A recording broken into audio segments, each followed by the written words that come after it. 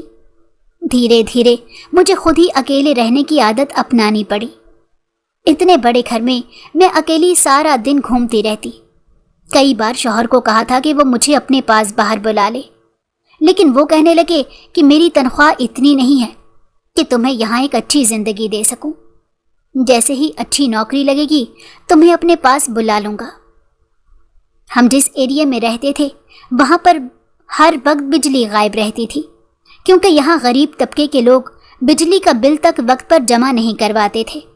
ہر وقت بجلی کے جانے سے میں پریشان رہتی تھی۔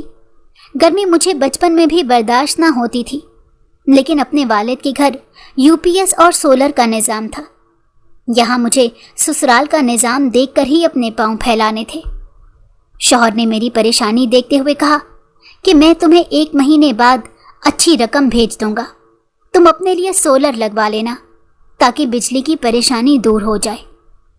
میرے شوہر نے خود ہی سولر والوں سے بات کر لی، اور 1 مہینے بعد اپنے وعدے کے مطابق شوہر نے کہا کہ آج سولر والے گھر آ کر سولر پینل لگا دیں گے، تمہاری پریشانی دور ہو جائے گی۔ میں بہت خوش تھی کہ ہمارے گھر میں کوئی نئی چیز لگنے جا رہی ہے۔ جیسے ہی سولر والے 4 آدمی گھر آئے تو میں نے انہیں چھت کا راستہ دکھا دیا اور خود نیچے آ گئی تاکہ ان کے لیے شربت بنا سکوں۔ نہ جانے کیوں مجھے لگ رہا تھا کہ جیسے وہ نشہ کر کے آئے ہوں۔ عجیب سی سرخ آنکھوں میں وحشت سی تھی۔ بات کرنے کا انداز بھی کافی خراب تھا۔ دل میں سوچا کون سا میں نے انہیں اپنی بہن کا رشتہ دینا ہے جو ان کے بارے میں اتنا برا محسوس کر رہی ہوں۔ مجھے ان کی نظروں میں حوث دکھائی دی تھی۔ دوپہر کا وقت تھا، نہ جانے کیوں ابھی کام کرنے کو آ گئے تھے۔ ان کو چاہیے تھا کہ شام کو آتے، اپنے ابا کو فون کر کے ہی بلا لیتی، ان کی نگرانی میں کام ذرا اچھا ہو جاتا۔ ان کا شربت لے کر جیسے ہی کمرے میں گئی تو انہوں نے مجھے پکڑ لیا۔ اچانک اس حملے سے میں ابھی سمجھ نہیں پائی تھی کہ ایک آدمی مجھے بستر پر لیٹا چکا تھا۔ میں ہاتھ پاؤں مارنے لگی اور آوازیں نکالنے لگی۔